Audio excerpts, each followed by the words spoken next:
Hey, welcome back everyone. So in today's video, I'll be drawing some faces for you. And one of the things I find myself doing a lot lately is practicing a series of faces that fit a narrative. So it may be a group of the characters that I like from an animated series or various comics. In this case, it's going to be the Hulk fam. So Bruce Banner, I'm starting off with Betty, and then the Hulk. And so one of the reasons why I think this is a great way to practice is you're getting a little bit of a sense of storytelling involved. You're obviously getting to express different facial expressions, maybe some interactions from the characters, which is super important. But it feels like a nice warm-up to doing some panel work where if you're just drawing random faces and whatever you feel like drawing, you draw. There's a time and place for that. It's not a bad thing. It's just mainly you're just not stuck on a series of ideas that connect, that interconnect, where I feel like this way of practicing suits that a little bit better. So just to give you some ideas on what I'm thinking about here, whenever I draw a female character, I'm using a lot more ovals, circles, softer forms. It's not to say I don't use any angles, but I lean more heavily towards the organic forms and the softer forms. Also, I tend to use reference more for female faces. Now, I do my best to not utilize reference that looks identical to what I'm after. For one, searching for just the right picture can be just exhausting. And what I find is it's very important for us to practice our ability to transform whatever we're looking at into our own style. Now, part of that happens naturally just by redrawing it, I think. But at the same time, I really try to cultivate that part of my ability because I don't want to search relentlessly for the right picture and all that. And I feel like it's just fun to do anyway. So really allow yourself to do that. But what I will do is I'll look at a particular reference for the angle of the face, maybe the lighting.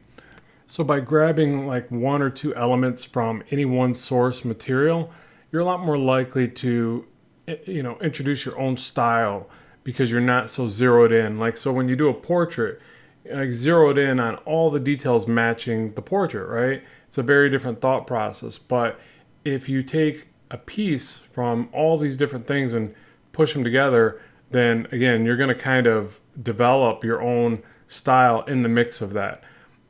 So as a thing that I mentioned a lot on the channel is create a mood board. And there's even softwares online I've heard about. I use Photoshop, but you just collage a bunch of different ideas that are along the same lines of the thing you're after. It could be anything. It could be a bunch of different cars if you're trying to draw a car. It could be even a few cars with a few spaceships if you're trying to create a new modern version of a car. And same thing with faces. You can put a bunch of different female faces at different angles, and then you're a lot less likely to grab onto that one and then make a carbon copy of what you're looking at. Also, I tend to think it's a great idea to just study from other artists as well. I know some people don't like that answer, but it gives you a bit of a shorthand knowledge of what decisions to make. Where when you're looking at a reference photo, it's very easy to kind of add almost too many lines and not simplify enough. Because again, you're looking at reality, you're looking at like as complex as a face really is, and sometimes you don't know when to make those simplifications, where comic artists do that really well. Cartoonists do it even better. So you could look at like some really good cartoon work, and then you're like, wow, yeah, I could really get away with less here in this area. Sometimes less is more. So anyways, it's good to take all that in, but a mood board is a really great way to do that because, again, you put all those things together and you're a lot less likely to zero in on that one thing and start entering into a copy mode, if you will. Oh, and also I should have said this earlier in the video, but the art supplies that I'm using this particular time are a 0.7 mechanical pencil with HB lead. The board is actually Canson art board, and I want to see if you can get that from Michael's. I typically don't use that board anymore, but I pulled it out of my stash and just started drawing on it and then realized after the fact. Just one quick thing about that board, it's a little bit more of a rougher tooth and grain than the Strathmore 200 series, but it seems like it erases a little bit better, which I thought was kind of strange. It almost seems like that would be the reverse, but At any rate, those are the art supplies. Prismacolor kneaded eraser, gotta have that. It's absolutely needed. My attempt at humor. All right, so just about wrapping up this face here, finishing in the darker details. You see I'm kind of just bouncing around and tightening up the work, little bits of shadow, highlights, rendering, stuff like that. And so another thing is I find that the female faces take me longer. Again, when I said I even looked at reference for this, I felt like that was something that I knew I would need going in, where I didn't look at reference for the other two. Now there is the idea that I was warming up with this first face, so that's part of it, I guess, but I just know it about myself. Like basically when I draw female faces, if I don't really overly simplify them, they're just harder to do. Something about the softer forms and the curvatures are just trickier to get right. Okay, so now I'm going to draw the Hulk, and with this one you'll see a lot more angles, a lot more rigidness to the face. It's much easier to draw a character like this with angles, I think. So again, if I was trying to use like a lot of subtle curvatures, I would find this to be a lot trickier of a process. But even drawing like the expression of anger, now I obviously practice that one probably the most. I don't know why, I just have a lot of angry sketches. But the thing is that I know really the angles are what's making it a lot easier. So that's something else for you to try. Like if you just find yourself struggling to draw certain things, maybe go in with a lot more angles, especially in the start of it. So what I tend to find with angles is that they're a lot more of a design way of thinking, I think, or at least the way I feel about the process as I'm doing it. Like I can map things with angles. So it's sort of like when you go to do perspective or use a ruler, angles are just easier to figure out in relation to one another. So like symmetry, I stand to have a lot more of an issue with symmetry if I'm not using angles and sharp edges to find direction. If it's a bunch of curves and flowing lines, yeah, good luck. My work is going to be all over the board. But the moment I start to use like maybe some triangular shapes, some pyramids, some diamonds, it's a lot easier to map that stuff.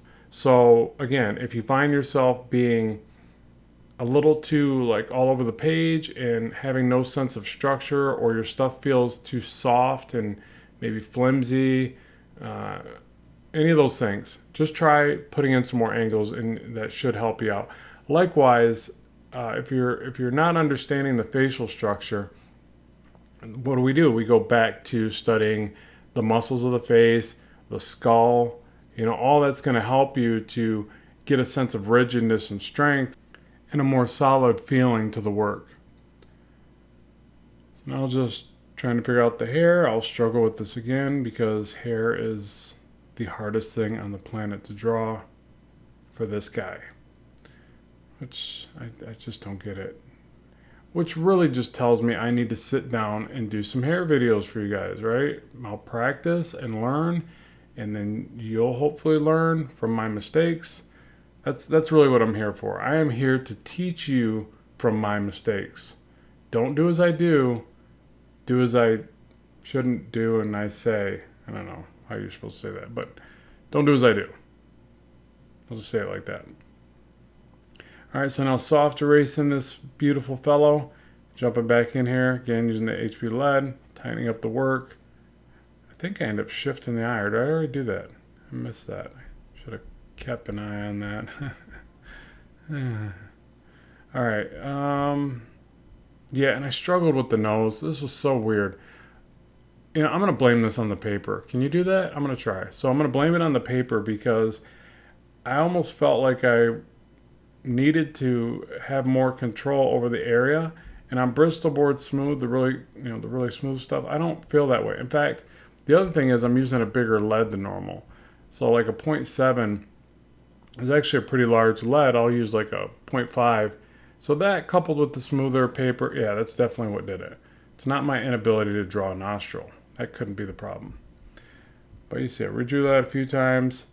One thing I will say with this part, like it's good to try to practice little tiny shapes of shadows and then break off into the other details. I know I mentioned that a lot, but that is what I'm thinking. Like, it's another way to think about simplifying the work. So if I think about drawing an eye and I draw like every line around it connected, it just looks, it does not look cool. And I feel like even this, I wasn't doing it enough. Like, really explore putting in a shape of a shadow for an area and then fading off that line to imply the form, not trace the form. Super important for comics. It's faster. It looks better. Yeah, I don't know if there's any reasons to ever not do it. And you know, obviously it goes without saying, you don't generally trace every single thing. Oh yeah, see there, I'm fixing the eye right there. See, all crooked because I didn't get out my ruler and set up my guidelines like I should have. But yeah, I don't think you would trace every form anyways. I think that's something that we tend to do more in our amateur years. But I think there's a lot of opportunity to explore that further. And again, that is that simplification that really makes a lot of sense for speed and for a really good style. I can't remember where I heard it, but the thing is like whenever you try to over illustrate something for the viewer, so again, kind of tracing every shape and overly detailing every aspect of it, you lose them a little bit, because part of what makes art exciting is them connecting the dots. So it's the same reason why you don't want focal points all over the place, or you should have a focal point in your design, and then you should have areas where the eye can rest. Just look at like Frazetta's work. He does it really well, where he doesn't put detail everywhere. He lets your imagination see into the work more. He does that beautifully, and that's what makes it so on a whole nother level, because he could detail everything in like straight, realistic, high def, but he knew not to. He knew where to like let your imagination wander, I guess is the way I think about it when I look at some of his stuff.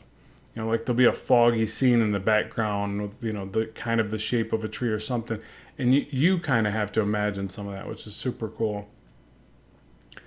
But yeah, so now getting in the scraggly hairs and a little bit of rendering.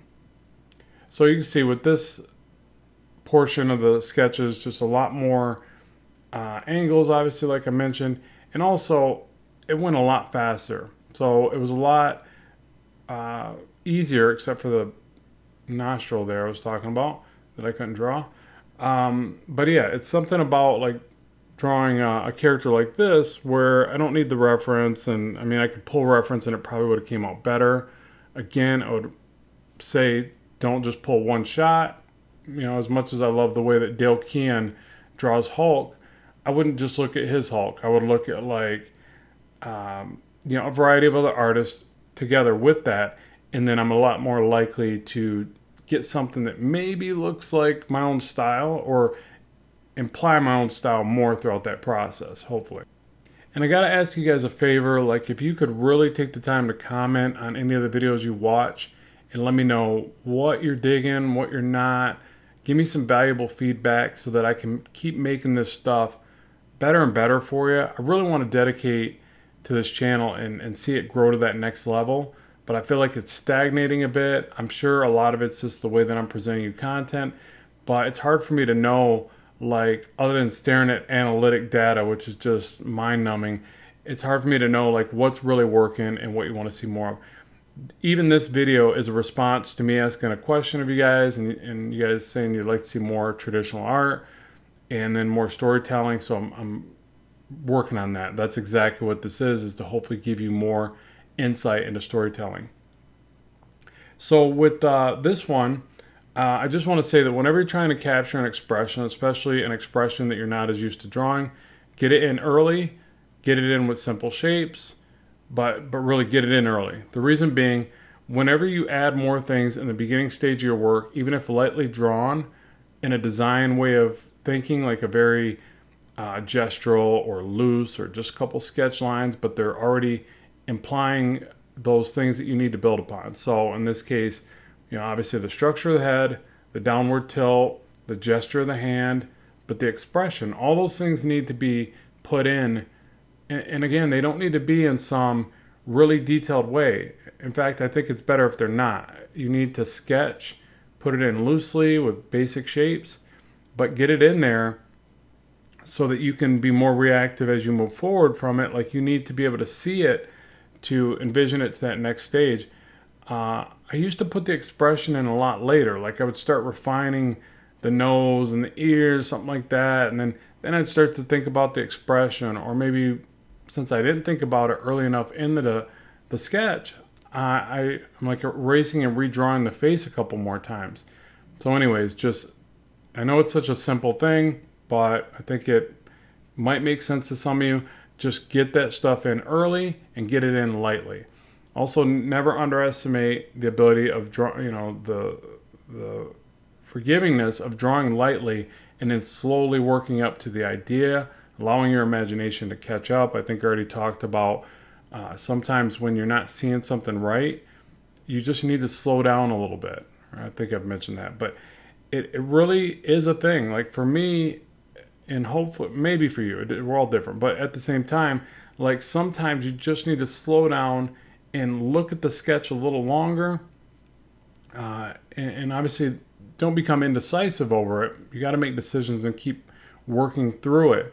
But I don't know, sometimes I like putting more sketch lines down and then just, again, kind of letting my imagination catch up and kick in and say, okay, what can I see here? What's really in front of me? What are the possibilities? And some of it is just believing in yourself and the ability that you have at achieving the possibilities. That is part of it. Like, you have to say, man, I'm good at this, and I'm going to figure this stuff out. These are all just shapes. These are all just possibilities. And let your mind free up and ease into it.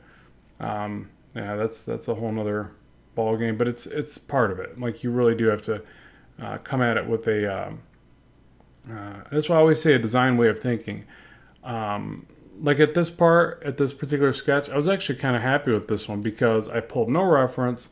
Obviously, for the last two, I didn't, but it's not even that. I felt more in the zone. Like, maybe I needed those first two sketches, and I felt like this was one I normally would have needed to look at reference. It's not like I drawn a bunch of guys holding their head in a distressed way, looking down a whole lot. So the fact that it came out kind of effortlessly told me I was a little bit more in the zone. But yeah, so hopefully you're enjoying these videos, and I would love to know what you think. More content on the way very soon. As always, keep drawing, keep having fun, and bye for now.